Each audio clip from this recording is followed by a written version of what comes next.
YCP నేతల విమర్శలపై MLA Anam Ramanarayana Reddy హుందాగా స్పందించారు. విమర్శలు చేసినోళ్లు ఏదో ఒకరోజు తెలుసుకుంటారని చెప్పారు. అయితే తన కుటుంబాన్ని విమర్శించడం చాలా బాధేసిందని రామనారాయణ రెడ్డి అన్నారు.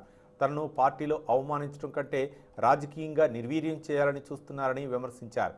వెంకటగిరిలో అసంతృప్తి ప్రారంభమైందని ఆయన తనను అధిష్టానం నుంచి పిలిచే వారే లేరని తెలిపారు. అయితే వారి ముందు చేతులు కట్టుకుని జవాబు చెప్పాల్సిన అవసరం కూడా తనకు లేదని పేర్కొన్నారు ఎమ్మెల్యే ఆనం.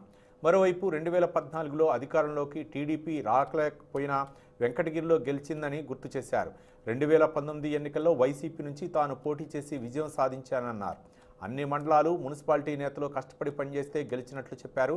మళ్లీ తానే అభ్యర్థిని అయితే పార్టీని గెలిపించాలని కోరారు ఆనం రామనారాయణ రెడ్డి. ఈ యొక్క 4 ఏళ్ళు గతంలో ఒక 4 ఏళ్ళు దాదాపు 6-7 ఏళ్ళు అనుకుంటాను, అప్పుడు కూడా ఇదే చెప్పారు అన్నా. కాబట్టి దానికంత నేను విలువ ఇవ్వను, ప్రాధాన్యత ఇవ్వను.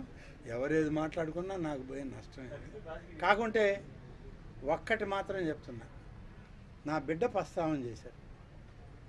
అది అవసరం లేనిది, సమాజానికి చెప్పాల్సిన అవసరం లేదు, మీ ప్రస్తావనలో చెప్పాల్సిన పని లేదు. నా బిడ్డ ప్రస్తావన చేయడం అనేది అత్యంత పెద్ద తప్పు. నేను ఎవరి ప్రస్తావన చేయలేదు, ఆఖరికి వాళ్ళ ప్రస్తావన కూడా చేయలేదు. వాళ్ళ బిడ్డది కాదు, వాళ్ళ ప్రస్తావన కూడా నేను చేయలేదు, ఇవాళ కూడా నేను చేయను. నా బిడ్డ ప్రస్తావన చేసి వాళ్ళు మాట్లాడినటువంటి దాన్ని నేను నిన్నంతా కూడా చూడలే.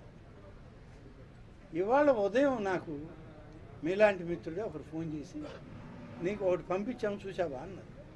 చూడలేదే అంటే చూడన్నా అని నిద్రలేపి ఫోన్ చేశాడు. ఆయన ఫోన్తో లేచి చూసుకుంటే వాట్సాప్లో ఒక